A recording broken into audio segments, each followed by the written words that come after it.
We almost passed 16 days since 2026. This year is one of the most important year for institutions and the institutional crypto adoption. In January 2nd alone, we took in around 642 million worth of combined Ethereum and Bitcoin ETF inflow, and BlackRock IBIT alone took around 287 million ETF inflow in Bitcoin in a single day. But here is what most of the people will miss. This is actually a start, not the end of the institutional adoption. The Bloomberg Intelligence predicted around 15 billion base case for ETF inflow in 2026, and the favorable case they predicted is around 40 billion. On the other side, the Galaxy Digital, they are literally predicted around 50 billion worth of ETF inflow in this year. We are actually entering into the most important week of this quarter, and this quarter will change the institutional crypto adoption forever. If you understand the calendar and the capital flow and the tools to track ETFs and all the institutional crypto information,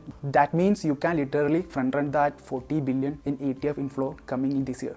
I'm Saleh. In this channel, we are discussing macro aspects of crypto, and today we are going to discuss one of the most actionable topic in this Q1 of 2026. In this video, we are going to discuss why the Q1 of 2026 is the most important year for the institutional crypto adoption, exact timelines for when the institution will deploy their capital, what are the free tools you can use for tracking all the ETF inflows, which asset will benefit first, whether Bitcoin or Ethereum or other large caps or etc. And at last, we will discuss the exact entry points you can enter into the trade as a retail investor for catching the wave of institutions. By the end of this video, you will have a playbook for this entire Q1 for the how you can use this institutional journey along to make maximum profit. And this is not actually a financial advice, it's only for the educational purpose, and I'm not any registered financial advisor. So let's get into the actual video. Let's start with one of the most important questions in this quarter: why this year is the institutional year for crypto? Every institutions will use fiscal calendar, and that's one of the most famous calendar for the most of the institutions.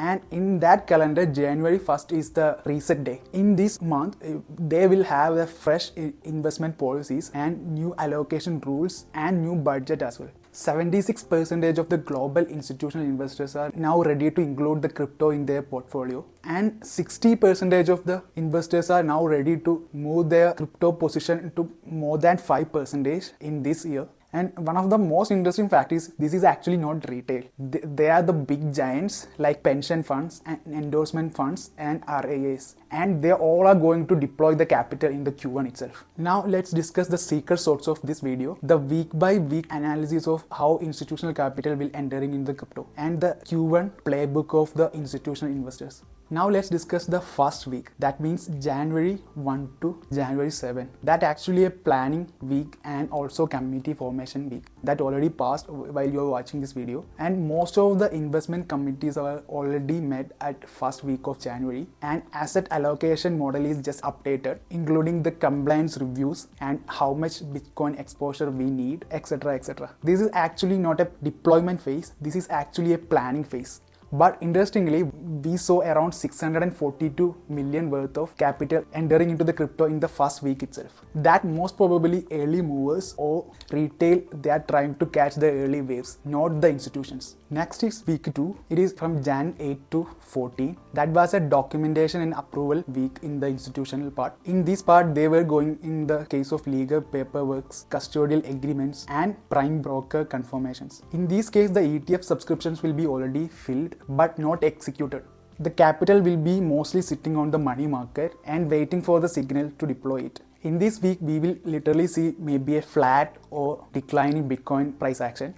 Surprisingly, we saw around 1.1 billion worth of ETF outflow in Jan 6 to 8. That's exactly on the schedule we discussed. And this is just a noise, not a signal. Now week 3 and 4, this is the actual capital deployment time. As everyone know, the MLK holiday is coming on Jan 20. So execution most likely in the time frame of Jan 21 to 24. This is the point where you will see around 500 million to 1 billion worth of ETF inflow consistently. Not one day off, a multi-day sustained ETF inflow. While we look into the historical pattern, you can see around 5 to 7 consecutive ETF inflow in the past years. This is institutions executing on the approved allocations. And February is the traditionally highest ETF inflow month in all time. Why? This is the bonus season in Wall Street. RIA advisors will receive bonus and they will allocate the clients' portfolios into the crypto if they have the crypto allocation.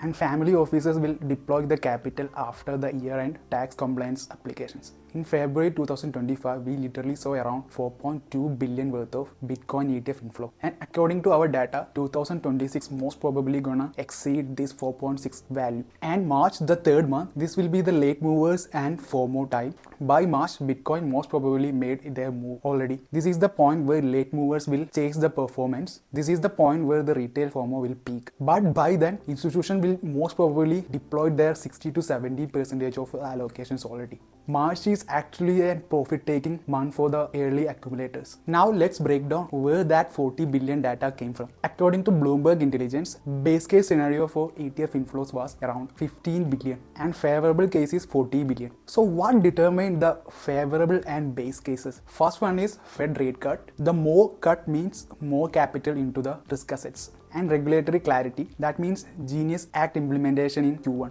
And at last, ETF distribution. More wealth management fund will be adding crypto ETFs. Current ETF under management is around 118 billion. According to the target, at the year end of 2026, it should peak to 180 to 220 billion. For this, we require around 62 to 102 billion in new capital. So that's why the 40 billion is the midpoint or conservative to moderate scenario. Galaxy Digital predicted over 50 billion in ETF inflow in 2026. Their thesis will be the wealth management platforms will remove the restrictions for the crypto ETF products. Morgan Stanley just announced Bitcoin and Solana ETF in this January 2026. That's literally 15k financial advisors with around 1.5 trillion AUM. Even 1% of the allocation, that's literally 15 billion from the Morgan Stanley clients alone. Wells Fargo have around 491 million in exposure.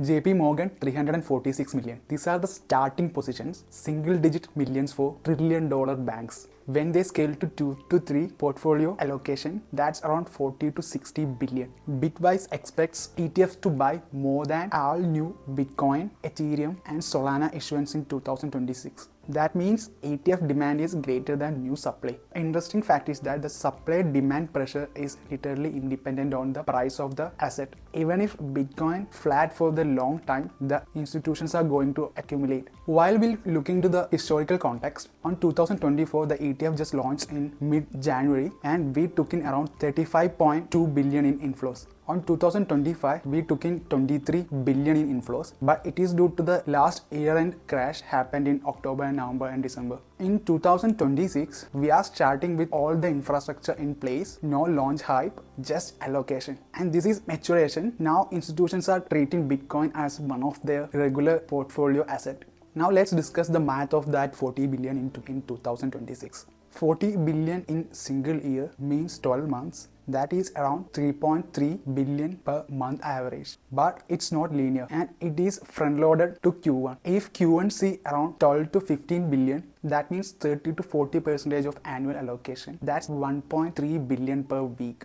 Even though ETF inflow is volatile, the inflow is still in the positive side right now. The actual flood will start in the upcoming week. That means the third week of January. Now, how to track these ETF inflows? You don't need the Bloomberg terminal to track that 40 billion ETF inflow. There are 3 free tools you can use to get everything related to institutional crypto data. First website is Farside, update daily 6 PM Eastern times with complete ETF flow data. Shows every Bitcoin and Ethereum ETFs like IBIT, FBTC, GBTC, etc. It's more than 12 funds. They will show daily inflows and outflows in millions. And also they will provide total allocation over all the ETF funds. So why it's matter? 1 billion inflow is not same as 1 billion in market cap. Market cap is around 3 to 5x flow amount. It's actually due to limited liquidity supply, market makers hedging and derivative positioning. So that means 1 billion in ETF inflow typically drive 3 to 5x billion in market cap increase. So how to use? Check every day at 6 PM ET. If you see around 3+ days of consecutive inflows, most probably more than 500 million. That means institution is accumulating. If you see a single day inflow, then an outflow, that may be retail or any tactical move, not actually a strategic move. Now CoinGlass ETF data. You can check coinglass.com/ETF. This will provide real-time premium and discount. Shows whether ETF is trading above or below net asset value, means premium or discount. Why it matters? Premium means demand exceeds supply. When IBT trade between 0.5 to 1% of the premium for a consecutive days, that means the buying pressure. On the other hand, it is trading in the discount price, that means selling pressure or creation lag. And it also shows ETF holdings in BTC terms. You need to watch for the holdings increases while the price stays flat. That means accumulation. Next one is CME Basis Tracker. When CME futures premium is over the spot, that means institutions are positioning. Normal basis is around 5 to 10% annualized. When basis expands to 15% or more, that means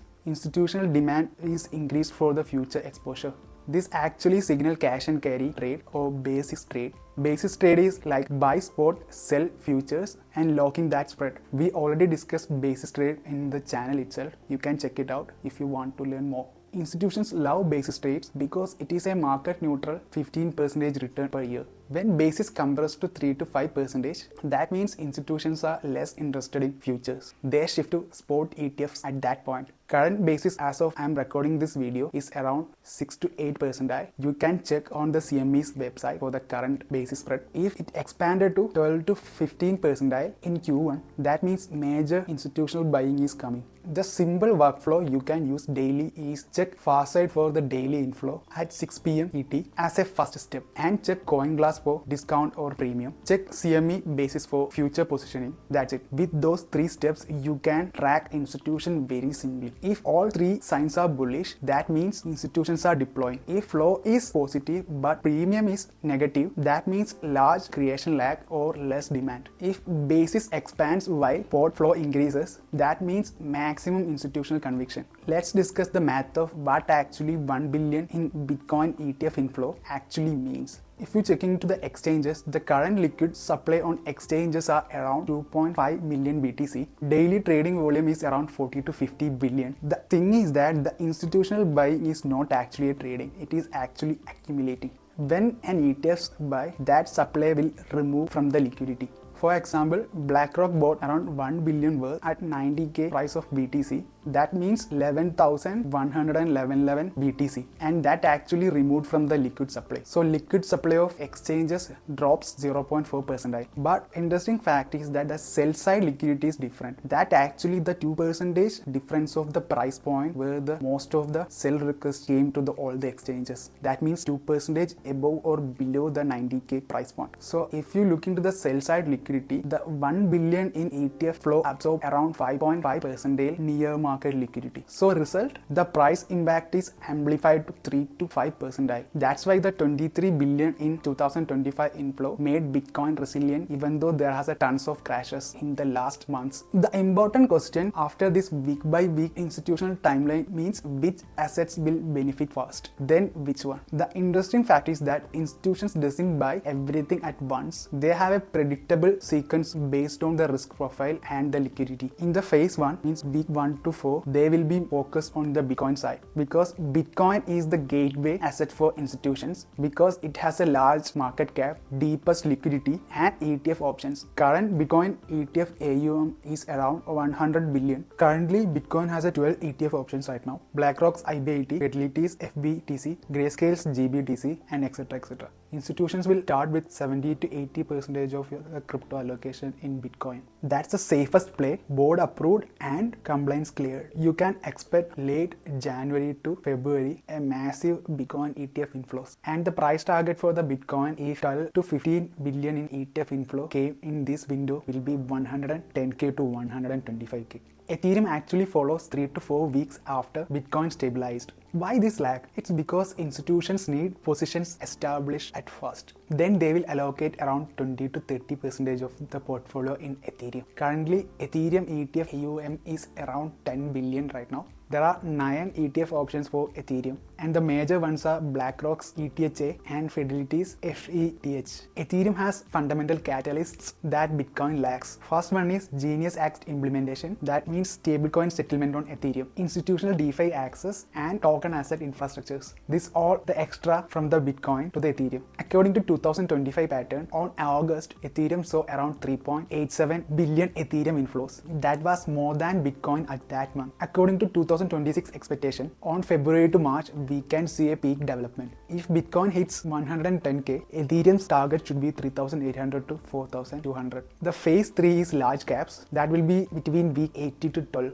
After BTC and Ethereum, institutions will always explore diversifications, but they only choose large cap with ETF access. For those large caps, the current options for the institutions are Solana, Chainlink, XRP, and Dogecoin ETFs that was launched in 2025. XRP already took in around 1 billion in ETF inflow. Solana's ETF getting lots of institutional interest. There are certain criteria for the institutions to lock in for any altcoins. Market cap should be greater than 10 billion. ETF should need to be available for institution to access, or like all the regulatory complaints are just approved. And they also look into the clear use case narrative for all the crypto they are buying. And at last, deep liquidity is the must for the institutions to enter into any altcoin play. Assets without ETFs are mostly ignored by institutions, and institutional altcoin allocation will mainly happen in March timeframe, where they will take profit from the Bitcoin and they will rotate into altcoins. As a retail investor, what should you know about all this institutional play we discussed?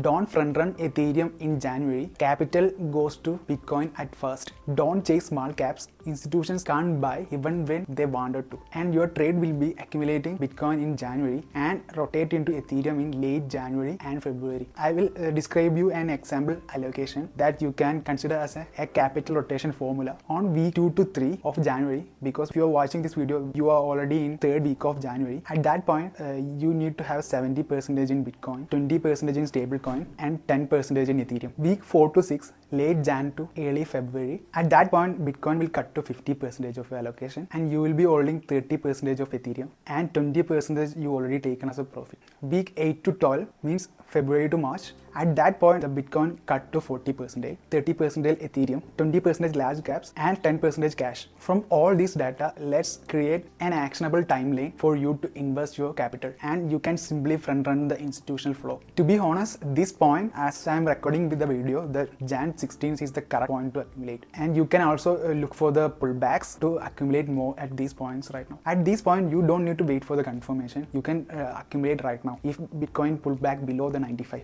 Deploy around 50 to 60% of your intended capital, and keep your 40% of the capital for the potential dips and for the next phases. And signals to watch in this time frame is when Farside shows 3 consecutive inflows, like more than 500 million, that means institutional wave is already started, and this probably comes in between Jan 21st to 24. Now the week 3 to 4 means this next week. In this week, Bitcoin will likely to break the 95k point and most probably gonna reach the 100k level. In this point, you can hold the positions you already took in the last weeks and deploy your 40% of your capital. Don't need to chase the breakouts. Just wait for the 4 to 6% of the pullbacks during this phase. If Bitcoin hit 100k, take 10 to 15% of the profit and rotate that profit into the Ethereum in between Jan 25 to Jan 30. At that point, Ethereum still between 3000 to 3400 while Bitcoin is running. What are the signals to watch? CME Basis Point is expanding from 6 to 8% to 10 to 12%. IBIT is trading at a premium around 0.5 to 1%. This confirms institutional conviction. Now week 5 to 8 February, this is the peak development month. In February, you will see maximum institutional capital is flowing, and this is the bonus season in Wall Street, portfolio rebalancing, and late approvals of the ETFs. Bitcoin's target should be 110k to 125k. Ethereum most probably catch up around 4000. In this point, you need to manage positions, and you should need to consider taking 20 to 30% of your profit in the key resistance level. In this point, don't exit completely. Trend is your friend in this point, and because this is a flow month of entire institutional history, and use trailing stop 8 to 10% below the local highs. What are the signals to watch in this point? If you saw